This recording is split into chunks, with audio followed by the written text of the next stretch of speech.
Hello and welcome. I am Gimba Umar. Tonight, Boko Haram strikes in Borno and Yobe. Many injured as local government secretariat is set ablaze.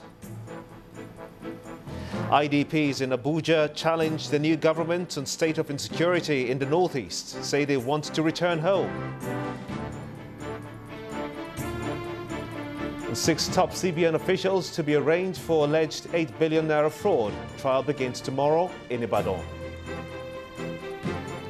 And East African leaders urge Burundi's president to postpone elections due in June.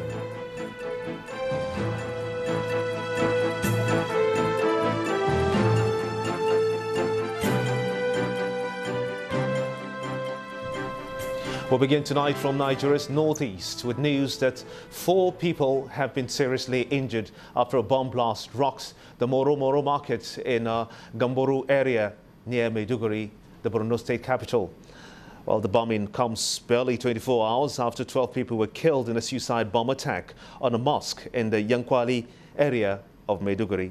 Our correspondent Blessing Tunor reports that the explosion is believed to have been caused by a concealed improvised explosive device.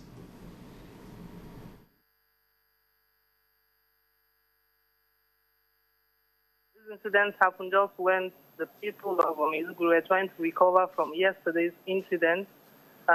So this one just happened in the market, Moru market, that's where it happened. Well, the distance is not much, it's about 20 kilometers from the area where yesterday's incident happened. It's still in the heart of the state capital. Security patrols going on there right now, and where the incident happened yesterday, there are still cordons, people are not going there, and residents have kept off the streets today. The town is kind of deserted. Everyone is staying home with just few people on the street. There's this feeling of unease because this is the 4th incident in 3 days. The first one happened in the Hau local government on Democracy Day in the morning, and then the same night we started having these incidences in the state capital. So there's this feeling of unease. But then people are still hopeful with the pronouncement of President Muhammad Buhari concerning Borno State. So they are quite hopeful that in the next couple of days we are going to start seeing some changes. But still, people are still very careful and security conscious and all that. Well, there are also reports that Boko Haram have attacked and looted the ancient cities of Fika and Ngala in Yobe State in the same region.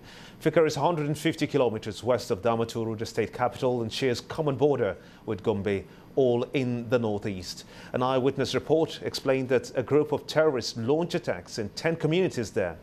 The source also said that during the attacks, the terrorists burnt down the local government secretariat. The magistrate court was also torched. Confirming the incident, a top police officer, Mr. Marcus Danladi, said the 2 towns were actually attacked by Boko Haram, but no one has been confirmed dead. And at least today's bombings in Borno State left no one dead, even though it occurred at the middle of Moro market in the state. But the people there are appealing to the government to waste no time in ending the incessant attacks by Boko Haram in the state. And being the first time that Borno State will be having the same political affiliation with the central government, the people are optimistic that President Muhammad Buhari will deal decisively with the insurgents. State have borne the brunt of terrorism and insecurity in the last few years. The capital city, Maiduguri, still bears the marks of fierce fighting, and the scars from the senseless killings still remains. It's no wonder that residents of Borno State want the new administration to address the challenge of insecurity in the state.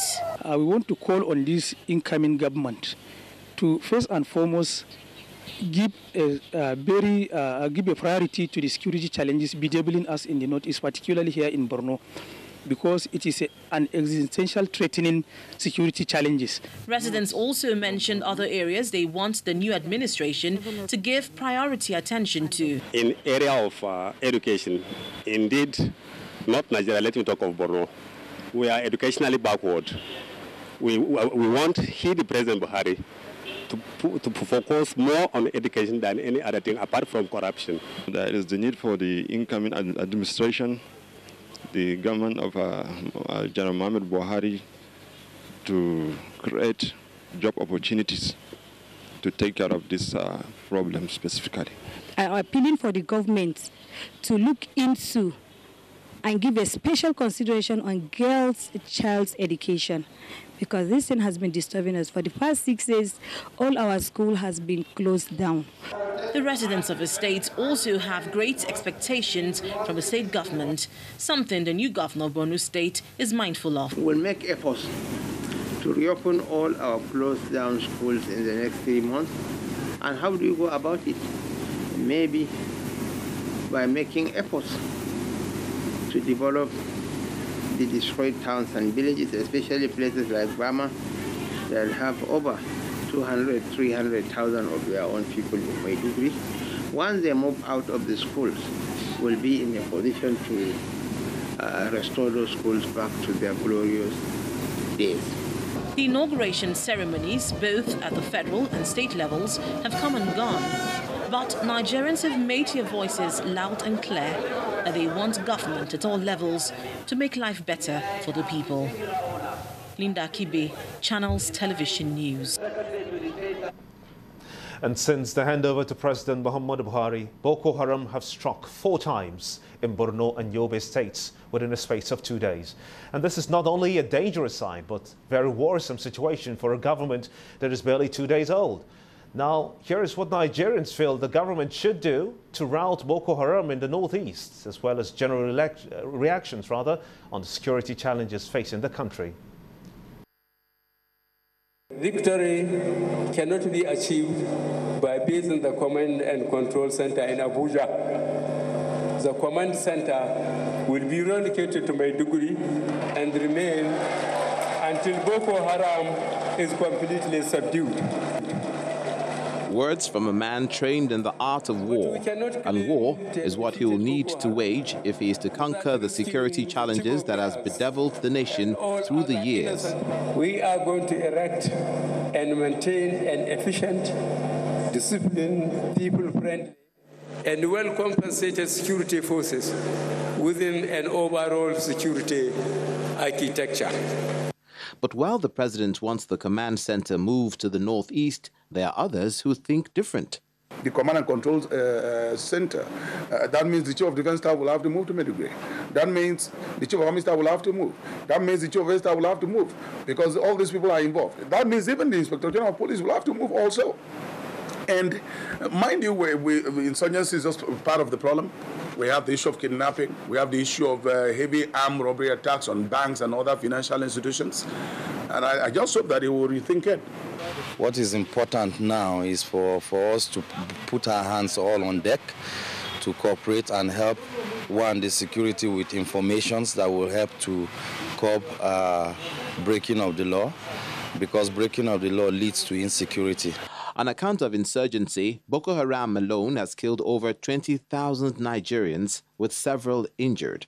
According to the latest statistics by UNICEF, over 700,000 children are made refugees in their own homeland. I want the president to do whatever he can do with it. It means to get the girls back, the Chibok girls. That is very, very important. They've been away from their parents for some time now. And as a mother, I think that would be the first thing in my own agenda. This has been the major headache Nigeria's northeast has had to contend with over the years. And if there's a time the president needs advice, it's now. But there are other crimes across the nation. There are still troubling instances of armed robbery, kidnapping, and other miscellaneous crimes. Militancy. Both militancy in the creeks by Niger Delta militants blowing up pipelines, militancy in the northeast, so-called Boko Haram insurgents. Let it come to an end, or at least let it be suppressed to the minimum. We all know that corruption is tied up with security challenges. How will the Buhari administration consolidate on the promises? What we need to do is to look at the economy.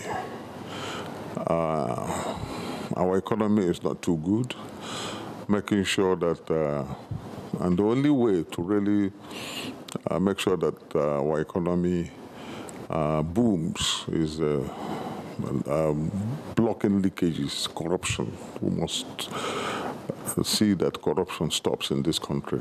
Promises and demands have been made, but almost anyone can tell you that it will take sustained political will, effective synergy among the security agencies, and of course, the collaboration of the people to bring about the desired change in Nigeria. And in part two, after the break, more on security challenges facing the new government. And I'll be joined in just a moment by the Chairman, National Human Rights Commission, Professor Chidi Odinkalu. Stay with us.